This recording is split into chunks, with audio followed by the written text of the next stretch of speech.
My mother-in-law threw out my things because she didn't want a daughter-in-law who planned to give birth at her parents' house. She dragged me out of the house while I was still in my pajamas, not even letting me put on my shoes. All I had was my phone, so I called my mom, who luckily was nearby. I waited for her at a local diner. When my mom and sister heard what happened, they were furious. They made a call that marked the start of trouble for my mother-in-law and husband. My name is Katie, and I'm 28 years old. I married Sam, who is 30 a year ago. His father runs a big company, and Sam is being groomed to be the next CEO. Right now, he's training at one of their smaller companies. I met Sam at work, but I didn't know about his family's business until shortly before we got married. He hadn't told me that he was going to be the next CEO until then. I was completely surprised when Sam told me he was going to be the CEO of the main company. At first, I couldn't believe it because he seemed so capable and well-liked. But after he explained, it all made sense, and suddenly I was the wife of a future CEO. After we got married, Sam moved to the main company's office, while I continued working at my job. My father-in-law told me, "I've heard you're a young leader at your workplace. Keep up the good work," Sam said. However, my mother-in-law had a different view. "Why would a wife neglect her home to work?" she asked, strongly opposed to me having a job. I thought there wouldn't be any issues since we weren't living together, but I was mistaken. Sam's parents wanted us to live with them. It started when my father-in-law said, "I'm very busy. It would be nice to have someone take care of us." Sam also agreed with the idea of living together. "I'm concerned about Mom too. I've grown up in this house, and moving now would be inconvenient," he explained. I had almost no chance to oppose living together. When they asked my opinion, my mother-in-law said, "Since everyone seems to think it's a good idea, Katie, do you have any objections?" At that point, I had no choice but to agree to live with my in-laws. Unexpectedly, once we moved in together, my mother-in-law, who had opposed my job, started making life difficult for me, pushing me to quit. She dumped all the household chores on me, even though I was working. If she wasn't satisfied with how I did things, she'd make me redo them. At first, she complained about small things like a speck of dust or a stray hair. I tried to learn from her feedback and clean those spots better. Then she started checking unusual places like behind the TV or between dressers for dust, places that aren't typically cleaned regularly. I thought, these aren't part of normal cleaning routines. So I finally spoke up. "I can't clean these spots every day. I work just like Sam does. I'll do a thorough cleaning on weekends, so there's no need to redo everything today, right?" My mother-in-law got angry and snapped back. "How dare you talk back to me like that? Times have changed. It's unheard of for a daughter-in-law to be so bold." In her anger, she called for Sam. "Sam," Katie yelled at me. I had gently pointed out areas she missed while cleaning, thinking it was for her benefit. But she portrayed herself as the victim, shedding fake tears to Sam. I hoped Sam would understand and support me. "Mom, Katie is working too. Maybe you could go easy on her," I thought. But reality was different. "Why did you upset Mom like that? She was only trying to help. Why are you getting upset?" Sam scolded me. In the end, Sam sided with his mother. That's when I realized the only person I could rely on in that house was my father-in-law. But he was rarely around due to his busy schedule. I had to fend for myself. That's how it went. After that, I stopped confronting my mother-in-law. It didn't matter what I said. She would always tell Sam, and I would end up feeling down. It seemed better just to quietly listen to her. That's the approach I started to take, knowing Sam wouldn't support me. It was the only way to have some peace in that house. I lived like this for a year, but then I started feeling unwell and decided to see a doctor. It turned out I wasn't just sick, I was pregnant. I wondered how my in-laws would react to the news. With a glimmer of hope, I first told my husband. "You know how I've been feeling off lately. I went to the doctor, and guess what? I'm pregnant," I said. "Wow, that's great. So I'm going to be a dad, huh? Can't wait. Do we know the gender yet?" Sam exclaimed. "Not yet. Does it matter to you?" I asked. "Of course it does. It has to be a boy," Sam replied.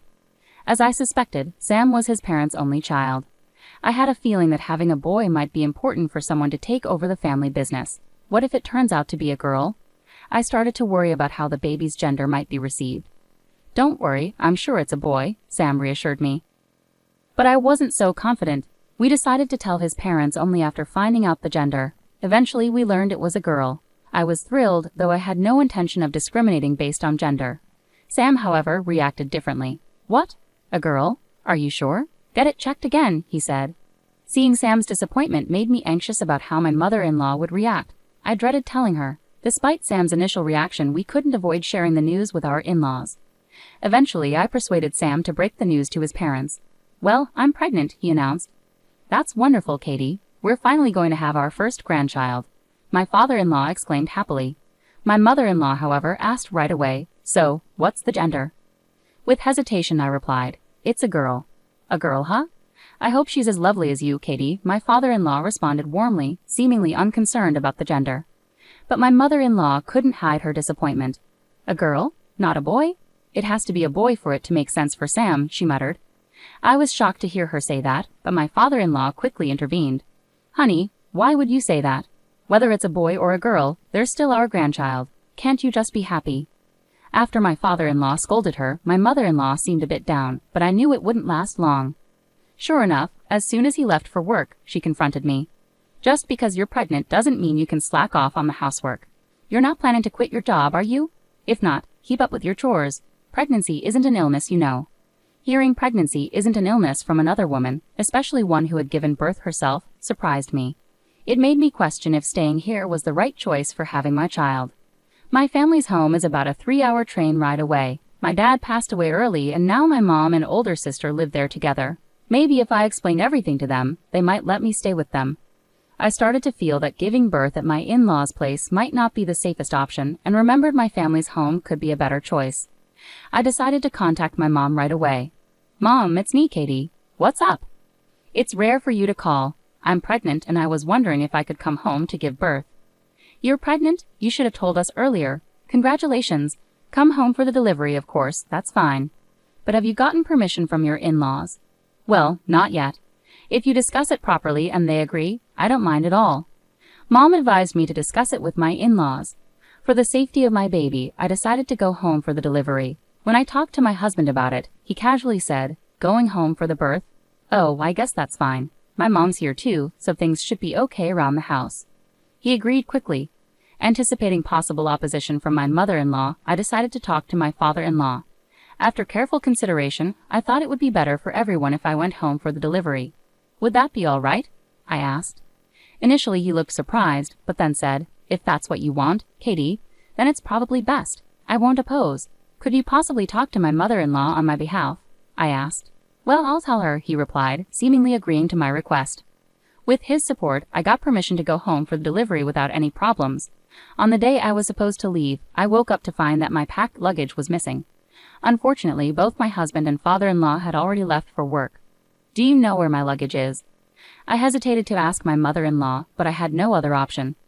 "Oh, that luggage. I got rid of it all. I don't need a daughter-in-law who causes so much trouble. Don't ever come back," she shouted at me as she pushed me out the front door. I hadn't even had time to put on my shoes. All I had was my smartphone. I was practically in my pajamas, and with a loud click, the front door locked behind me. This meant my mother-in-law was serious. She really wanted me out, that much was clear. I felt like if I stayed there, that door would never open for me again. With that thought, I started walking. But it was the peak of summer, and walking barefoot outside was unbearable, so I sought refuge in a nearby diner. Using my phone, the only possession I had, I called my mom. She was furious and promised to be there within an hour. Luckily, she wasn't far away. I spent that hour at the diner, waiting anxiously. When my mom arrived, she wasted no time and drove me straight back to our family home. My sister was already there waiting for us. I poured out everything about my mother-in-law's actions and my husband's indifference. After hearing my story, my mom and sister exchanged some words quietly, leaving me unsure of what they were discussing. The next morning, being at my family home was a breath of fresh air. I was asked to fetch the newspaper, and when I opened the door, I found my mother-in-law and husband kneeling outside. "Katie, I'm so sorry. It was all my fault. Please don't sever ties with my husband's company," my mother-in-law pleaded. "Katie, I'm sorry too. Please, can we continue doing business with my dad's company?" my husband added. Confused, I had no idea what they were talking about. Then suddenly, my mom and sister appeared from behind. "What on earth are you two doing causing a scene this early?" My mom's voice was stern. "What does resuming business mean?" To avoid any further disturbance, my mom invited them inside our home. Once settled, my husband started explaining. "Would you please consider doing business again with my dad's company? My mom and sister manage the company my dad left behind." Curious, I asked my mom, "What does it mean that they're doing business with my father-in-law's company?" "Yes, they work with one of their subsidiary companies," my mom replied. "Exactly. It's a major company within their group, second only to the main office, and their top client is Katie's mom's company," my husband added. I had no idea. Apparently my husband was misinformed. This was news to me too. lol. Come to think of it, I remember my mother and father-in-law mentioning something about always being indebted to each other when they first met. I recalled. I cannot continue doing business with a family that would send my daughter out in such a state with just her phone. I'm stopping our business dealings, my mom declared firmly. My mother-in-law looked visibly shaken and pleaded, please, I beg you. I'll do anything. Could you reconsider stopping the dealings with my husband's company? At that moment, my sister chimed in with a smirk. You said you'd do anything, right? So you'll agree to Katie's divorce, and naturally you'll pay alimony and child support, right?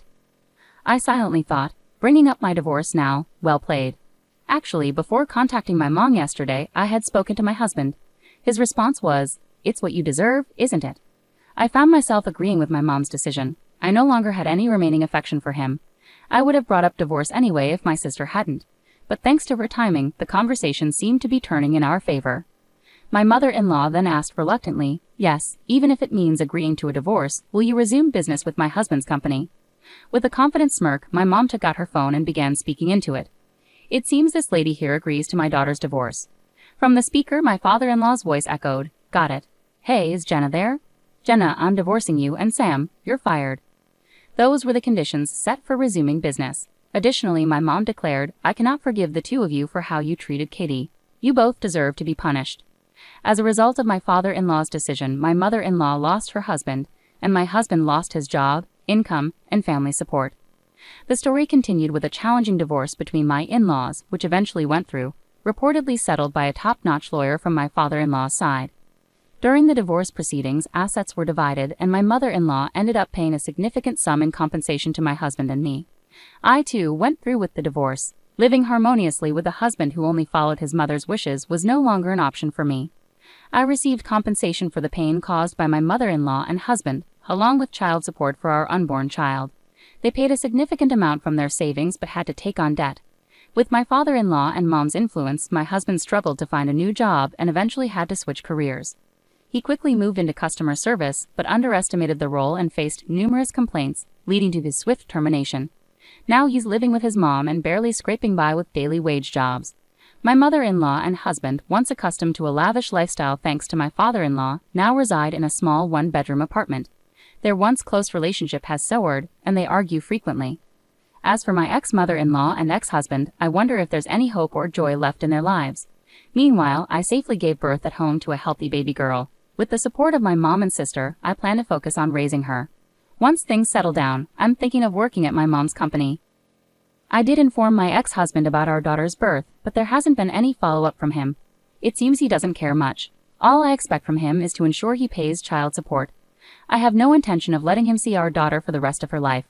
From now on, my focus is moving forward and living a fulfilling life with my daughter, supported by those around us.